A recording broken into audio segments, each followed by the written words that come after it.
नमस्कार, हिमाचल खबरनामा में आपका स्वागत है। मैं हूं कैलाश वर्मा। सबसे पहले नजर डालते हैं कुछ खास सुर्खियों पर।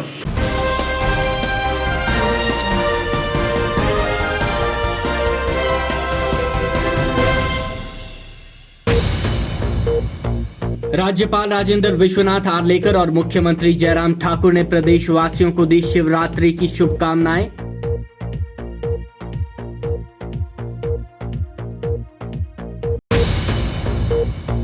मुख्यमंत्री जयराम ठाकुर ने कहा, यूक्रेन में फंसे विद्यार्थियों की सकुशल वापसी के लिए सरकार प्रयासरत।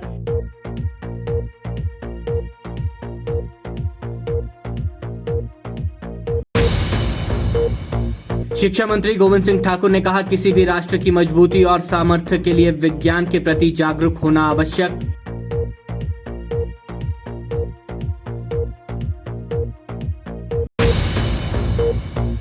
पर्यटन नगरी डलहौजी के गांधी चौक में पेश आई आगजनी की घटना, 5 दुकानें जलकर हुई राख।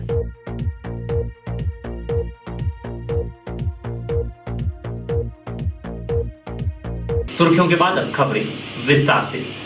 राज्यपाल राजेंद्र विश्वनाथ आर्लेकर ने कहा कि विज्ञान का वास्तविक उपयोग समाज के हित में होना चाहिए। उन्होंने कहा कि विज्ञान जीवन का एक अभिन्न अंग है और कई वैज्ञानिक आविष्कार हमारे पूर्वजों के विचारों से प्रेरित है। राज्यपाल कांगड़ा जिला के CSIR हिमालय जैव संपदा प्रौद्योगिकी संस्थान पालमपुर में राष्ट्रीय विज्ञान दिवस पर आयोजित एक कार्यक्रम के दौरान बोल रहे थे।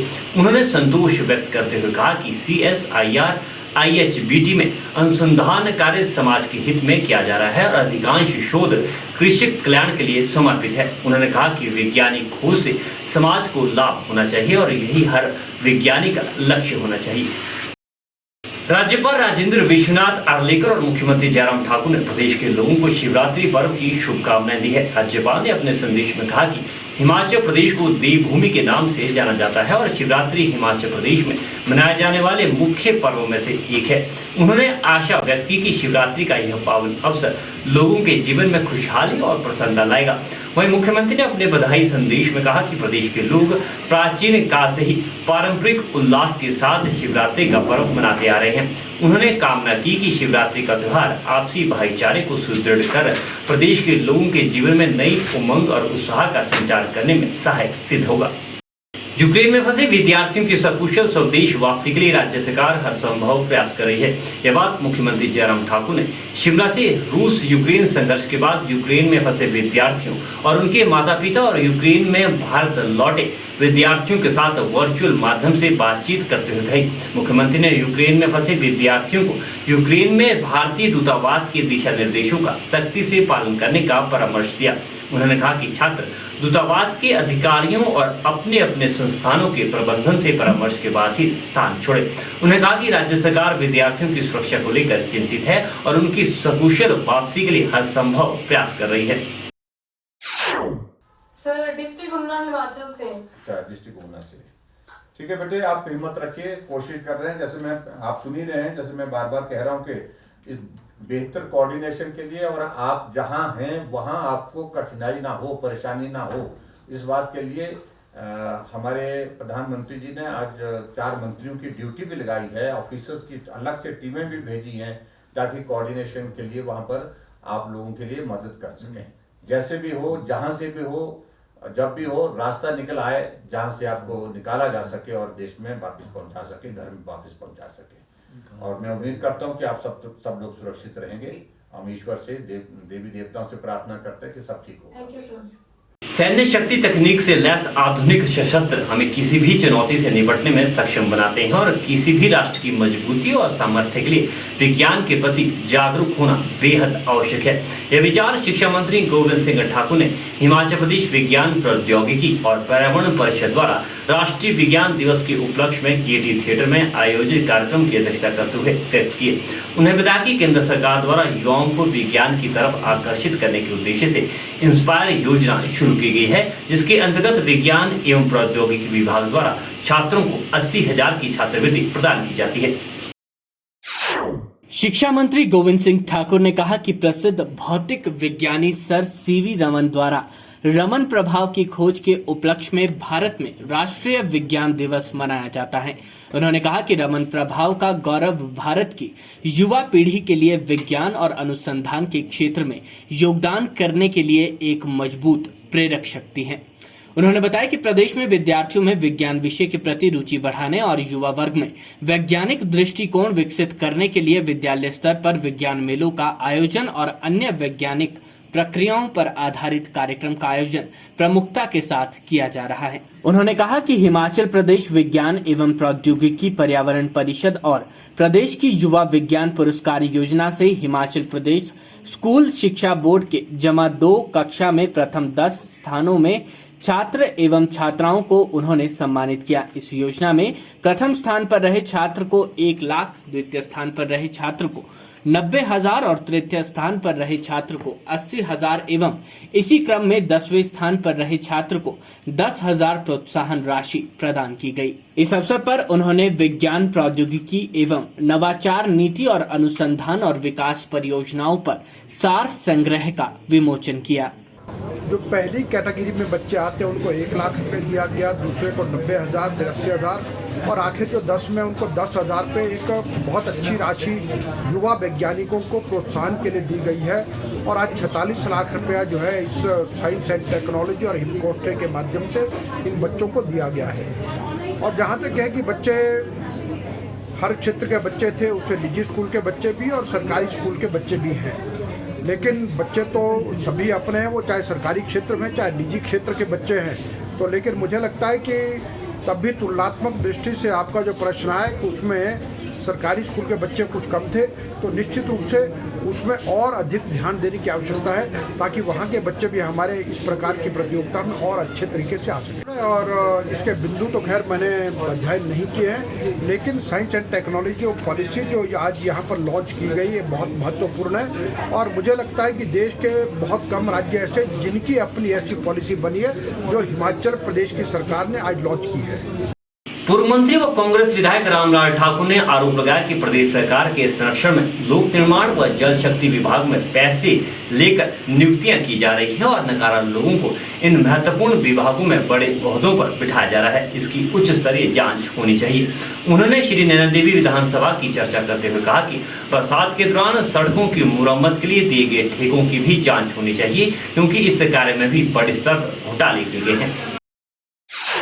पूर्व मंत्री और कांग्रेस विधायक रामलाल ठाकुर ने आरोप लगाया कि प्रदेश सरकार के संरक्षण में लोक निर्माण और जल शक्ति विभाग में पैसे लेकर नियुक्तियां की जा रही हैं। पूर्व मंत्री और कांग्रेस विधायक रामलाल ठाकुर ने आरोप लगाया कि प्रदेश सरकार के संरक्षण में लोक निर्माण विभाग और जल शक्ति विभाग में पैसे लेकर नियुक्तियां की जा रही हैं और नकारा लोगों को इन महत्वपूर्ण विभागों में बड़े ओहदों पर बिठाया जा रहा है, जिसकी उच्च स्तरीय जांच होनी चाहिए। उन्होंने श्री नैना देवी विधानसभा की चर्चा करते हुए कहा कि बरसात के दौरान सड़कों की मुरम्मत के लिए दिए गए ठेकों की जांच भी की जानी चाहिए, क्योंकि इस कार्य में भी बड़े स्तर पर घोटाले किए गए हैं। उन्होंने कहा कि नैना देवी विधानसभा क्षेत्र में पूर्व कांग्रेस सरकार के समय में उनके द्वारा करवाए गए विकास कार्यों का एक भाजपा नेता ने दोबारा उद्घाटन किया है। इससे शर्मनाक बात और क्या हो सकती है, क्योंकि अपने कार्यकाल में नेता ने कोई भी कार्य नहीं करवाए। रामलाल ठाकुर ने प्रदेश सरकार और मुख्यमंत्री से मांग की है कि सारे गड़बड़ी वाले ठेकों की उच्च स्तरीय जांच होनी चाहिए। उन्होंने प्रदेश सरकार को चेताते हुए कहा कि अगर प्रदेश सरकार ने इन मामलों में उच्च स्तरीय जांच नहीं करवाई तो वे सड़कों पर उतरने से भी परहेज नहीं करेंगे। उन्होंने कहा कि अगर फिर भी सरकार ने जांच नहीं की तो वे विधानसभा के बाहर धरना देंगे, जिसकी जिम्मेवारी सरकार की होगी। इस अवसर पर जिला कांग्रेस सेवा दल महामंत्री संदीप सांख्यान, सदर ब्लॉक कांग्रेस सेवा दल अध्यक्ष राजेंद्र पाल उपस्थित रहे। अंदर और बाहर की बात देखें तो सरकार कह रही है कि ये कोरोना है इसलिए फलां काम नहीं हुआ। एक तरफ से कह रहे हैं कि हमारा बजट जो है वो हर साल बढ़ता जा रहा है, बजट बढ़ता जा रहा है और खर्च हो नहीं रहा है। फिर बीच में जो है ना गलत तरीके से ठेके दिए जा रहे हैं। मैं तो ये कहना चाहूँगा कि सरकार ये भी देखें कि आप अनक्वालिफाइड आदमियों को जो है ना प्रमोट करके क्यों लगाते हैं भाई। जो आदमी क्वालिफाई नहीं करता उसको आपने एक्सीडेंट लगा दिया, पैसे लेके लगाया और जिस ठेकेदार से 2 लाख रुपए लिया उसको अपने प्राणों की आहुति देनी पड़ी। स्वारघाट से मेरा एक कॉन्ट्रैक्टर है, उसने नहर में छलांग लगा के जान दे दी, क्योंकि पैसा दिया था, उसके बाद उसके मुताबिक काम नहीं हुआ। इसलिए मैं कहना चाहूँगा कि ये इस प्रकार से सरकार रोके इसको जाके। जब आपका एक्सीएन ही 4 लाख रुपए दे के घूसखोरी दे के लगे तो आगे क्या होगा, वो भी लूटपाट मचाएगा। नैना देवी हो, चाहे स्वारघाट हो, चाहे मिलनमोल हो, चाहे वो सब डिवीजन नंबर 3 हो, उसकी इंक्वायरी सरकार ये करे कि जितना भी बरसात के टाइम पे डेबरीज पड़ी, वो डेबरी किस ठेकेदार ने उठाई, कितने क्यूबिक मीटर उठी और कितनी पेमेंट हुई। क्या वो टेंडर जो है वो वैलिड टेंडर लगाए हुए थे, उसमें लाखों रुपए का जो है वो लेन देन हुआ है, खासकर नैना देवी सब डिवीजन में, या मैं कहूँगा स्वारघाट सब डिवीजन में, या मैं कहूँगा ये जो सब डिवीजन नंबर 3 है, चाहे वो नमोल है, ये सारी इसकी छानबीन होनी चाहिए कि ये लूटपाट मार करने का कारण क्या है। और साथ में कारण क्या है, जब आपने जो है ना टेंडर लगा दिए, टेंडर खुलना है तो एक्सीन छुट्टी क्यों चलाया था भाई? इसलिए क्योंकि जो ठेकेदार लाइन में है वो आपस में बातचीत करके, आगा पीछा करके जो है ना कुछ लेन देन करके वो फिर उसके बाद वो ठेका खुलता है। और जिस ढंग से मैं कहना चाहूँगा, यहाँ पे ये जो भूमि पूजनों का कार्यक्रम चला हुआ है ना, कि जहाँ पे 18 साल हो गए सड़क को चली हुई को, उसका भी भूमि पूजन हो रहा है। जो स्कूल की बिल्डिंग बनाई हुई 3.5 साल हो गए उसको बनी हुई को, मैंने बनाई थी, अब आज उसका भी उद्घाटन हो रहा है। ऐसे में कहना चाहता हूँ कि ये कारण क्या है कि आज ये जो आज कोशिशें हो रही, जैसे जैसे इलेक्शन आगे आ रहे हैं, पैसा कोई नहीं दिया हुआ है। हिमाचल प्रदेश कांग्रेस कमेटी के अध्यक्ष कुलदीप सिंह राठौर ने यूक्रेन की कीव में फंसे हिमाचल प्रदेश के छात्रों से वीडियो कॉल के माध्यम से जमीनी हकीकत की जानकारी ली। राठौर ने कहा कि सरकार को शुरू में ही भारतीय विद्यार्थियों की सुरक्षित वतन वापसी के लिए उचित कदम उठाने चाहिए थे। उन्होंने कहा कि यूक्रेन में फंसे विद्यार्थियों से बात करने के बाद मालूम हुआ है कि भारत सरकार द्वारा किए जा रहे दावों के विपरीत जमीनी हकीकत कुछ और है और सरकार के सारे दावे हकीकत से परे हैं। रूस यूक्रेन युद्ध के कारण बन रहे हालातों के बीच यूक्रेन में फंसे हिमाचली विद्यार्थियों को सकुशल घर वापस लाने की मांग हिमाचल प्रदेश कांग्रेस कमेटी ने केंद्र व राज्य सरकार से की है। कांग्रेस के प्रदेशाध्यक्ष कुलदीप सिंह राठौर ने यूक्रेन के कीव में फंसे हिमाचल प्रदेश के छात्रों से वीडियो कॉल के माध्यम से जमीनी हकीकत की जानकारी ली। हेलो, हाँ, कौन? विनायक? हेलो, हाँ विनायक, मैं कुलदीप सिंह राठौर बोल रहा हूँ। मैं हिमाचल कांग्रेस का प्रेसिडेंट हूँ। अभी मुझे कहीं कांगड़ा से फोन आया कि आप अभी कहीं यूक्रेन में फंसे हो। हाँ जी सर, कीव में फंसे हैं और जा रहे हैं। अच्छा, इंडियन एम्बेसी जो यहाँ पे यूक्रेन कीव में, अच्छा, उन्होंने बोला था कि मैं लेके जाएंगे और पूरी लेके जा रहे हैं और हम खुद निकल गए हैं। आप खुद क्यों इंडियन एम्बेसी में आपको कोऑपरेट नहीं किया क्या? बिल्कुल भी नहीं सर, वो निकालने की कोशिश में हैं। तो आपकी इंडियन एम्बेसी में बात हुई ऑफिशियल से? यस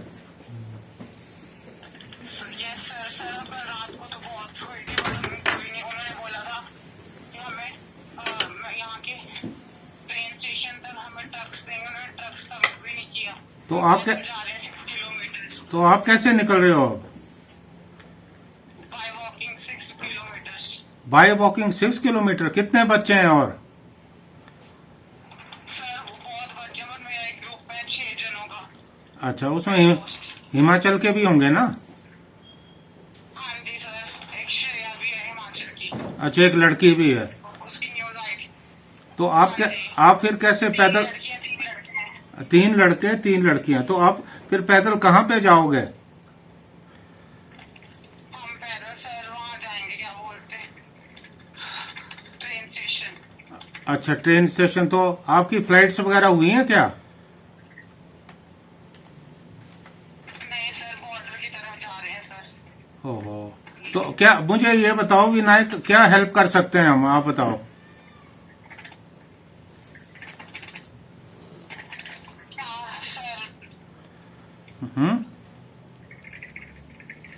क्या हेल्प कर सकते हैं हम? एडमिनिस्ट्रेशन से बात करते हैं ना? आपका नंबर दे देंगे ना एडमिनिस्ट्रेशन को।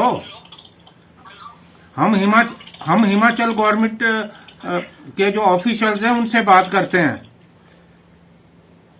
सर ऑफिसर से बात करने में बहुत देरी हो चुकी है। हाँ जो चीज पहले होनी चाहिए आज अपना सामान ढोके और अपनी जैसे तैसे जान बचा के आप वीडियो कॉल कर लो, आपको दिखा दूंगा हर चीज। वो चीज पहले होनी थी। आज के दिन आप कुछ भी कर लो, हम लोगों से निकलना ही है। हाँ हाँ उन्होंने अपने हाथ खड़े कर दिए। हाँ झाड़ ली लोगों से, मरो कटो जो मर्जी है, आपको बाहर मरो। एम्बेसी एरिया में मर गए तो हमारी जिम्मेदारी रहेगी से आप निकल जाओ बाहर।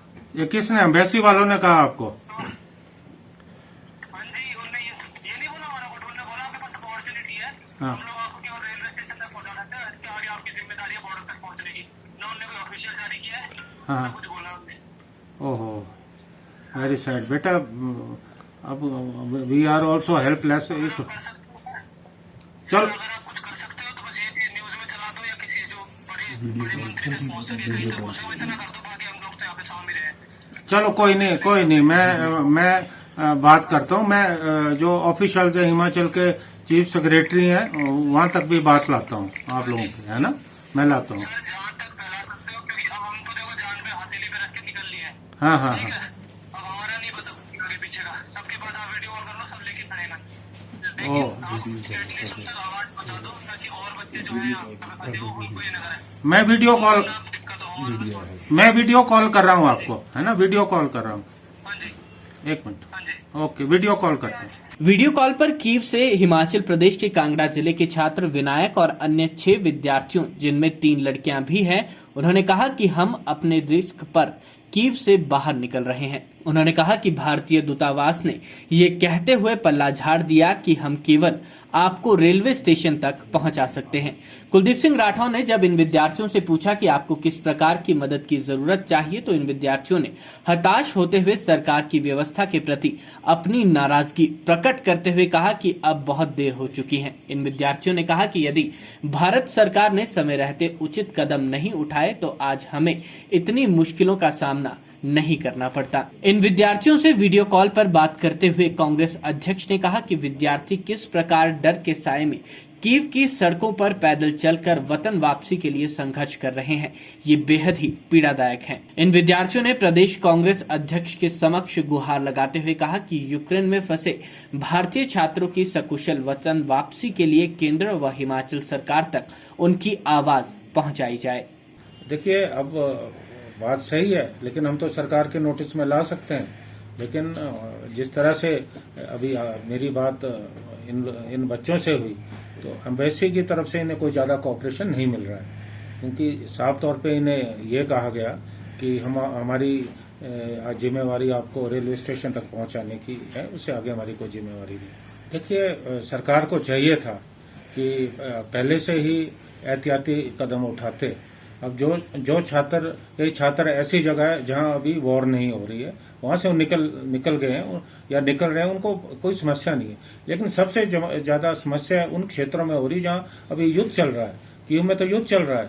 तो अभी जिस ढंग से मुझे विनायक ने कहा, जो छात्र जो है अपने साथियों के साथ सीमा की तरफ पैदल निकल रहा है, जैसे उसने कहा कि ये कार्रवाई बहुत पहले होनी चाहिए थी। जब मैंने मदद की बात कही कि हम क्या मदद कर सकते हैं, तो उसने यही कहा कि अब तो समय निकल गया है, अगर हमारी मदद होती तो बहुत पहले हो जानी चाहिए थी। इसका मतलब ये है कि सरकार के सारे दावे झूठे हैं। मामले पे हम कोई राजनीति नहीं करना चाहते, लेकिन जैसा आपके समुख मेरी जो है वीडियो कॉल पे बात हुई, एक हिमाचल के जो है कांगड़ा क्षेत्र से विनायक हैं, तो इनके साथ अभी 6 लोग और हैं, जिनमें कुछ छात्राएं भी हैं।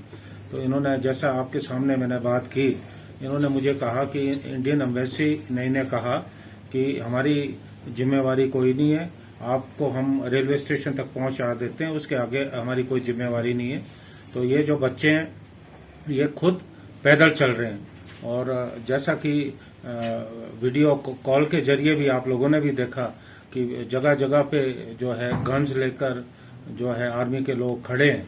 तो ऐसे में इनकी सेफ्टी का भी प्रश्न है, और मुझे लगता है कि हिमाचल के ही नहीं, जो देश के दूसरे कोने से भी यहाँ हमारे जो बच्चे हैं, उनको सरकार ने भगवान भरोसे जो है छोड़ दिया।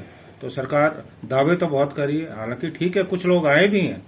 अब हो सकता है कि जिन बच्चों की कोई सिफारिश नहीं है उन्हें इग्नोर किया जा रहा है, तो मैं अभी चीफ सेक्रेटरी महोदय से भी बात करता हूं और सरकार के नोटिस में भी लाता हूं। मैं मुख्यमंत्री को भी पत्र लिखता हूं, उनसे भी बात करने की कोशिश करता हूं कि कम से कम इन बच्चों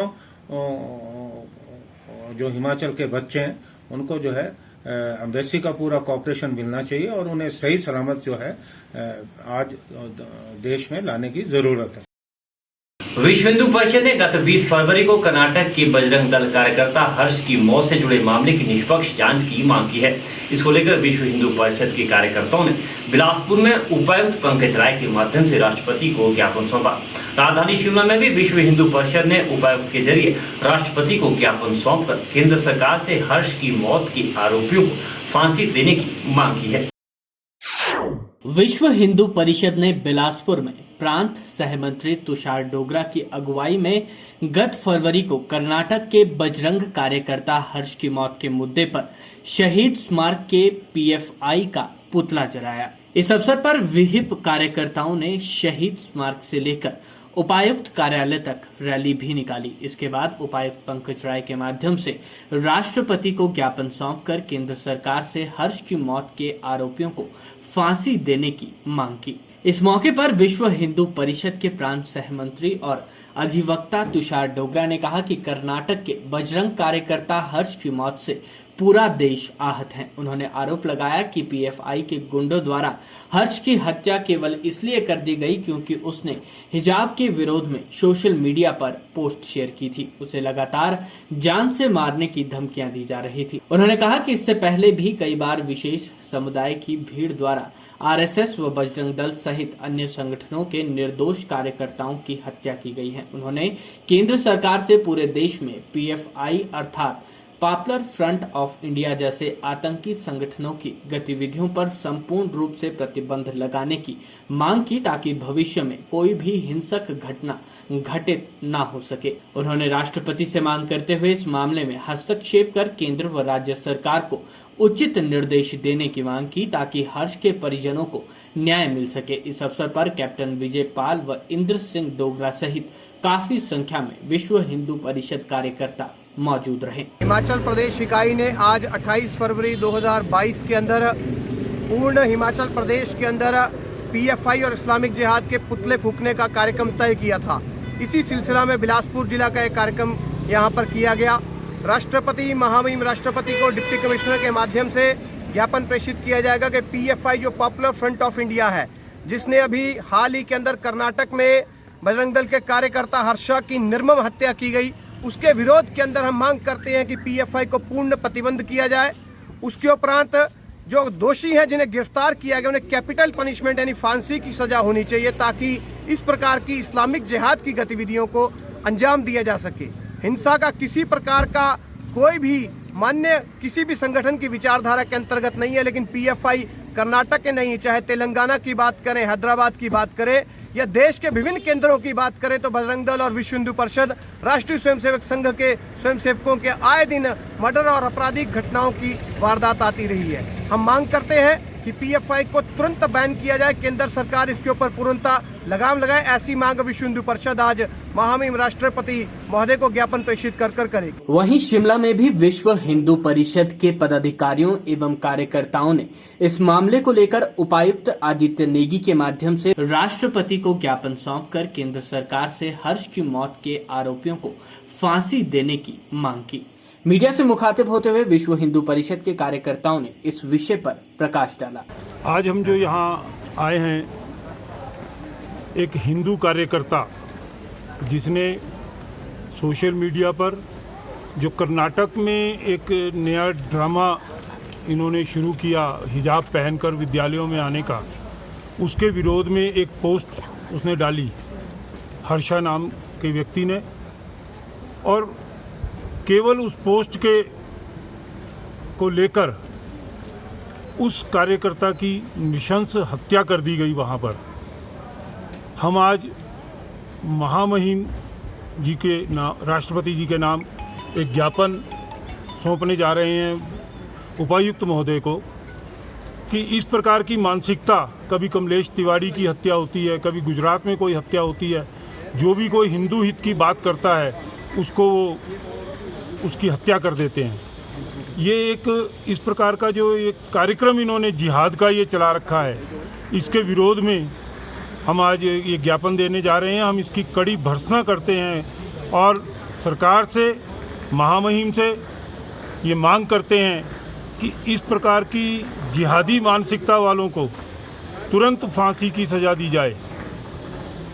हम हिमाचल में भी देखते हैं ये जो जिहाद, लव जिहाद के कार्यक्रम इन्होंने चला रखे हैं, और इसके अलावा थूक जिहाद जो आजकल एक बहुत बड़ा विषय चला हुआ है। हम इनके हाथ से कुछ खाते हैं, कभी कहीं फल लेते हैं, कहीं सब्जी ले रहे हैं, कहीं और अपने जो इस प्रकार के ये खाने पीने का सामान हम इनसे इनके होटलों में जाके लेते हैं, तो ये उसमें थूक कर हमें खिलाते हैं, उसमें थूकते हैं। इतना जघन्य अपराध ये करते हैं।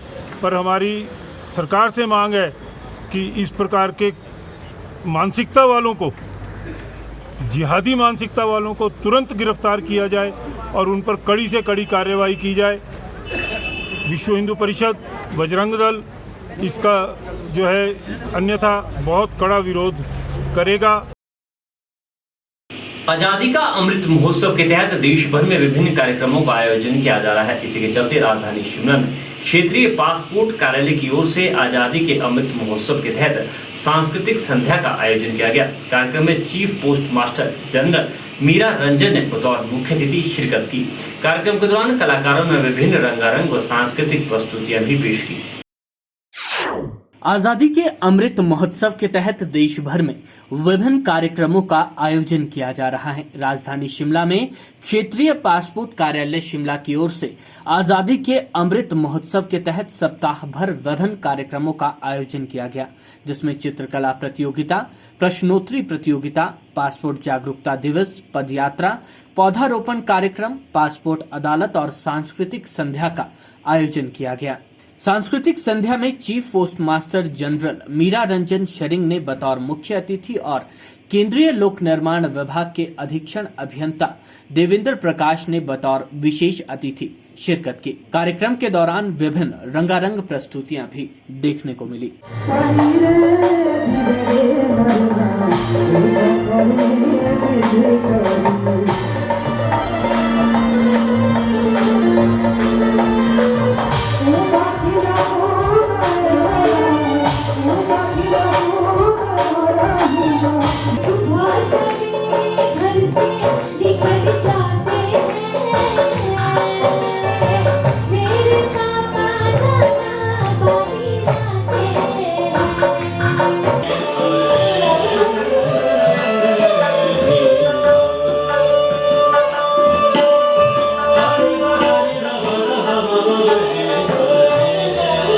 मीडिया से मुखातिब होते हुए क्षेत्रीय पासपोर्ट कार्यालय शिमला के पासपोर्ट अधिकारी रवि छावल ने कार्यक्रम की विस्तृत जानकारी साझा की। नमस्कार, मैं रवि छावल हूँ। मैं यहाँ का क्षेत्रीय पासपोर्ट अधिकारी हूँ। मैं आपको बताना चाहूँगा कि देश भर में पासपोर्ट कार्यालय ने आज़ादी का अमृत महोत्सव बनाया है और उसी के तहत आज रविवार को सांस्कृतिक संध्या है और भी कार्यक्रम आयोजित कराए गए थे, जैसे पेंटिंग कॉम्पिटिशन बच्चों के द्वारा किए गए थे। शिमला के उपनगर टूटू पावर हाउस स्थित प्राचीन हनुमान टेकरी भिवाकाली मंदिर में महाशिवरात्रि के पावन पर्व के उपलक्ष्य पर शिव महापुराण का आयोजन किया जा रहा है। 21 फरवरी से चल रहे इस धार्मिक कार्यक्रम में कथावाचक कमलकांत शुक्ला शिव महिमा का गुणगान कर रहे हैं। आयोजकों का कहना है कि मंदिर कमेटी और स्थानीय लोगों के सहयोग से आयोजित इस धार्मिक कार्यक्रम में काफी संख्या में लोग पहुंच रहे हैं और कार्यक्रम के सफल आयोजन में हर संभव सहयोग दे रहे हैं। महाशिवरात्रि के उपलक्ष्य पर आयोजित इस धार्मिक आयोजन से इन दिनों क्षेत्र का पूरा माहौल भक्ति रस में सराबोर है। देखिए, जो यहाँ ये जो प्रोग्राम हो रहा है ये है महाशिव पुराण हो रहा है। ये 21 तारीख से शुरू हो गया था और 2 तारीख तक ये चलेगा। 3 तारीख को भंडारा है। तो यहाँ गुरुदेव की कृपा से, माता की कृपा से ये आयोजन जो है बहुत सफल आयोजन हो रहा है। बहुत ही अच्छा आयोजन हो रहा है। यहाँ हमारे जो शुक्ला जी आए हैं, जो व्यास जी हैं, बहुत अच्छे प्रवचन दे रहे हैं, बहुत अच्छा ज्ञान बांट रहे हैं और हम लोग खुद अब बहुत अच्छा अनुभव कर रहे हैं इधर आकर कि बहुत ही अच्छा, यहाँ जो भी कमेटी का तालमेल बहुत अच्छा है। पर ये जो जितना भी काम हो रहा है बहुत ही अच्छा और बहुत अच्छा काम हो रहा है। हम लोगों से निवेदन करते हैं कि 3 तारीख को भंडारे में जरूर आए। मंदिर में जो है श्रीमद जो शिव महापुराण का आयोजन किया जा रहा है, जिसमें ये हमारे शुक्ला जी ये जो हैं व्यास जी हैं और आचार्य जो हैं प्रदीप जी जो वृंदावन से आए हुए हैं, साथ में उनके शिष्य लोग हैं और कुछ एक देवियां जो हमारे यहाँ पे आई हुई हैं वो महाराष्ट्र से आई हुई हैं। आयोजन जो है ये 3 मार्च को भंडारा होना है और ऐसे तो रोज़ भी भंडारा हो रहा है यहाँ पर। जितने भी जो श्रद्धालु लोग जो यहाँ पर कथा श्रवण करने के लिए जो आ रहे हैं उनके लिए भोजन की व्यवस्था, भोग, और शुक्ला जी जो है हमारे जो व्यास जी हैं बहुत ज्ञानी हैं। गणपति का नाम पड़ा है लंबोदर, अर्थात जिसका उदर, उदर माने पेट, जिसका शौकीन है। कल भी बताया था मोदक का प्रिय गणपति भगवान मोदक को रुचि पूर्वक ग्रहण करते हैं। बोले शंकर महादेव की एक संत कथा कर रहे थे तो उन्होंने कथा में कह दिया कि गणपति भगवान तो बहुत लड्डू खाते थे, बहुत मीठा खाते थे। अब एक मैया रोज आती थी, रोज कथा में आती थी। कथा में रोज कहा जाता था कि गणपति भगवान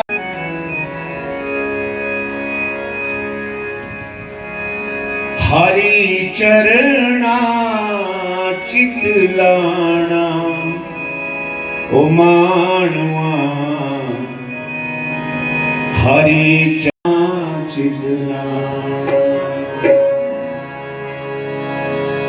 हरि चरणा चितलाना ओ मानवा हरि चरणा चितलाना ओ मानवा हरि चरणा चितलाना हरि चरणा चितलाना ओ मानवा हरि चरणा चितलाना। पटनसर डलहौजी के माल रोड के मुख्य बाजार गांधी चौक पर देर रात 5 दुकानें भीषण अग्निकांड की भीड़ चढ़ गई। सूचना मिलते ही पुलिस जवान, अग्निशमन वाहन, जल शक्ति और भीड़ रक्षक जवान मौके पर पहुंचे और आग बुझाने में जुट गए। एसडीएम डलहौजी भी मौके पर मौजूद रहे। सुबह करीब 5 बजे आग पर काबू पाया गया। एसडीएम ने प्रभावितों को 20-20 हजार रुपए की फौरी राहत दी है। अग्निकांड में करोड़ों के नुकसान का अनुमान है। खबर लिखे जाने तक आग लगने के कारणों का पता नहीं चल पाया है।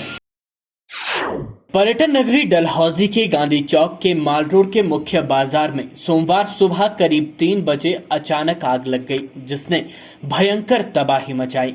आग की लपटों ने देखते ही देखते भीषण रूप धारण कर लिया। स्थानीय लोगों ने आग लगने की सूचना अग्निशमन विभाग और पुलिस को दी। वहीं आईपीएच विभाग के कर्मचारियों और एयरफोर्स स्टेशन डलहौजी का अग्निशमन दस्ता भी आग पर नियंत्रण पाने में जुट गया। लेकिन आग इतनी भीषण थी कि इसने 5 दुकानों को अपनी चपेट में ले लिया। जिस जगह से आग भड़की उस भवन के नीचे होटल के कमरे हैं। गनीमत ये रही कि आग को काबू कर लिया गया, अन्यथा होटल और साथ ही स्थित अन्य बाजार जलकर खाक हो सकता था। जानकारी के मुताबिक दुकानों में आग लगने से करोड़ों का नुकसान हुआ है। फिलहाल विस्तृत जानकारी का इंतजार है। एसडीएम डलहौजी जगन ठाकुर ने बताया कि 5 दुकानें जली हैं और नुकसान का आंकलन किया जा रहा है। सभी को 20,000 रुपए फौरी राहत के तौर पर दिए जा रहे हैं। बिलासपुर एम्स प्रबंधन के खिलाफ स्थानीय युवाओं ने मोर्चा खोल दिया है। स्थानीय युवाओं का आरोप है कि प्रशासन ने 1 वर्ष पहले स्थानीय लोगों को प्राथमिकता के आधार पर रोजगार देने का आश्वासन दिया था, लेकिन अब एम्स में बाहरी राज्य और जिले के लोगों की भर्ती की जा रही है। गुस्साए युवाओं ने कहा कि अगर आउटडोर भर्ती बंद नहीं की गई और स्थानीय युवाओं को रोजगार नहीं दिया गया तो एम्स के बाहर उग्र आंदोलन किया जाएगा, जिसकी सारी जिम्मेदारी प्रशासन की होगी। बिलासपुर में निर्माणाधीन एम्स परिसर का स्थानीय युवाओं ने घेराव किया और एम्स के खिलाफ रोजगार न देने को लेकर खूब नारेबाजी की। वहीं इंटक के प्रदेश उपाध्यक्ष भगत राम वर्मा ने कहा कि एम्स प्रशासन स्थानीय युवाओं के साथ रोजगार को लेकर खिलवाड़ कर रहा है, जो सहन नहीं किया जाएगा। उन्होंने कहा कि प्रशासन ने 1 वर्ष पहले स्थानीय लोगों को रोजगार देने का आश्वासन दिया था, लेकिन वो हवाई ही हो रहा है और एम्स में बाहरी राज्यों और जिले के लोगों को भर्ती दी जा रही है। उन्होंने स्थानीय युवाओं के साथ मिलकर चेतावनी दी है कि अगर आउटडोर भर्ती बंद नहीं की और लोकल युवाओं को रोजगार नहीं दिया गया तो फिर से एम्स के बाहर उग्र आंदोलन किया जाएगा, जिसकी जिम्मेवारी प्रदेश सरकार और प्रशासन की होगी। वहीं युवाओं द्वारा सुबह 9 बजे से एम्स प्रशासन के खिलाफ धरना दिया गया और रोजगार न देने को लेकर खूब नारेबाजी की गई। वहीं युवाओं ने बताया कि अगर उन्हें जल्द ही एम्स में रोजगार नहीं दिया गया तो आने वाले समय में वे अपनी पंचायत के लोगों के साथ मिलकर उग्र आंदोलन करेंगे। एम्स की जो अथॉरिटी है, एम्स के जो अधिकारी हैं, उनसे पिछले वर्ष भी हमने इस भर्ती के मामले में यही कहा था कि आप बाहर के लोगों को भर्ती कर रहे हैं और हिमाचल प्रदेश के जो जिला बिलासपुर के अंदर स्थानीय जो पंचायतें हैं हमारी, इन लोगों के नौजवानों की भर्ती के मामले में अनदेखी कर रहे हैं। किसी भी ट्रेड की भर्ती है, चाहे वो सिक्योरिटी पर्सनल की बात हो, चाहे वो किसी ट्रेड मैन की बात हो, चाहे वो आउटसोर्स स्वास्थ्य विभाग के अंदर छोटे कर्मचारी हों, नर्सिस हों, फार्मासिस्ट हों, इन सभी के लिए हमने कहा कि भाई आप पहले प्राथमिकता स्थानीय लोगों को दें। ये तय हुआ था पिछली बार भी और हमने रात 11 बजे तक तब भी प्रदर्शन किया था यहाँ स्थानीय लोगों ने कि उन्होंने सिक्योरिटी में बाहर से कोई 300 लोग बुलाए थे भर्ती के लिए और आज भी यही मामला है कि बाहर के लोगों को भर्ती करने के लिए इन्होंने आज एम्स के अंदर कोई इंटरव्यू कर दिए हुए हैं। ना तो एम्प्लॉयमेंट को उसकी कोई खबर, एम्प्लॉयमेंट ऑफिसर को खबर है और यहाँ पर वैसे भी जो कामगार काम कर रहे हैं वो सभी न्यूनतम वेतन नहीं मिल रहा है उन लोगों को।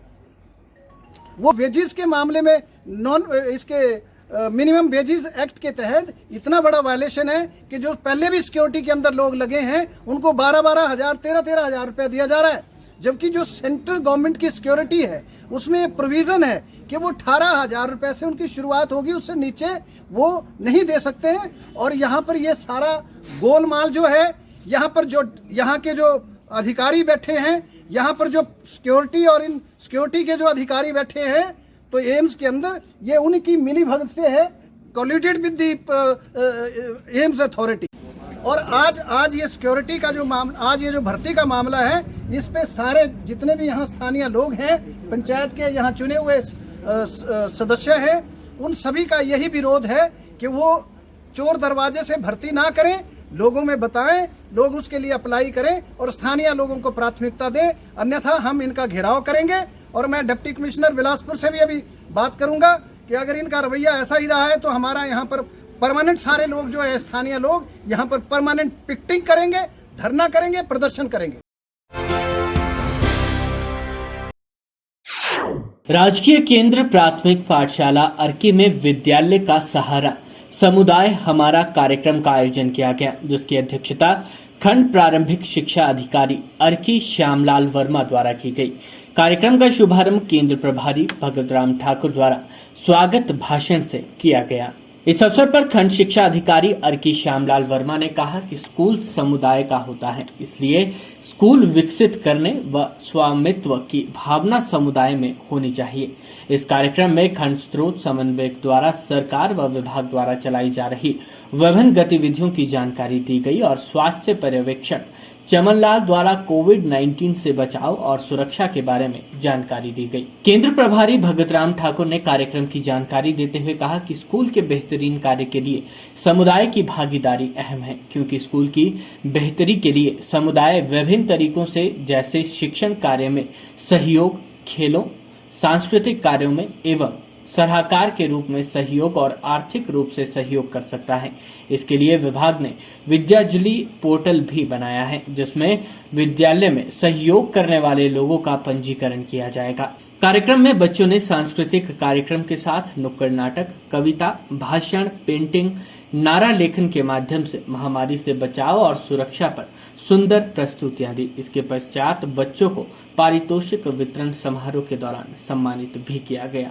आजकल हमारे शिक्षा विभाग में एक कार्यक्रम चल रहा है कम्युनिटी से रिलेटेड, विद्यालय का सहारा समुदाय हमारा। आज मैंने अपने स्कूल में इस कार्यक्रम का आयोजन किया और इस कार्यक्रम के साथ मैंने जो है स्कूल सेफ्टी एंड सिक्योरिटी की कोविड-19 का जो बचाव है और उपाय है और सुझाव है ये भी साथ रखा और शिक्षा संवाद का भी कार्यक्रम आज विभिन्न स्कूलों में किया जा रहा है। तो हमारे स्कूल में ये कार्यक्रम आज आयोजित किए गए। तो जो विद्यालय का सहारा समुदाय हमारा कार्यक्रम है, इसमें इस स्कूल क्षेत्र में के जो भी प्रबुद्ध लोग हैं उन लोगों को हमने आज आमंत्रित किया था और उन लोगों से निवेदन किया कि हमारे स्कूल के लिए आपका जो भी योगदान है किसी भी रूप में, कोई सांस्कृतिक कार्यक्रम को जानने वाले हैं और कोई सेवानिवृत्त जो है वो शिक्षण अधिगम को जानने वाले हैं, अच्छा पढ़ाने का अनुभव उनको है और बहुत सारे लोग हमारे को खेलकूद के या योग आसन को सिखाने वाले हैं, ऐसे लोगों की और कुछ आर्थिक रूप में भी सहायता देने वाले हैं, उन लोगों की बड़ी आवश्यकता स्कूल के साथ रहती है और उनका जुड़ाव स्कूल में होना चाहिए। और इस संदर्भ में ये कार्यक्रम विभिन्न स्कूलों में आयोजित किए जा रहे हैं। तो आज हमने भी अपने स्कूल में किया और समुदाय से निवेदन किया कि विद्यांजलि एक कार्यक्रम हमारा चला है पोर्टल, विद्यांजलि पोर्टल, और वो उसमें जो है इन लोगों को वॉलंटरली रजिस्टर्ड भी किया जा रहा है कि वो स्कूल को किस प्रकार का योगदान कोई दे रहे हैं। आज मेरे स्कूल में शिक्षा संवाद है।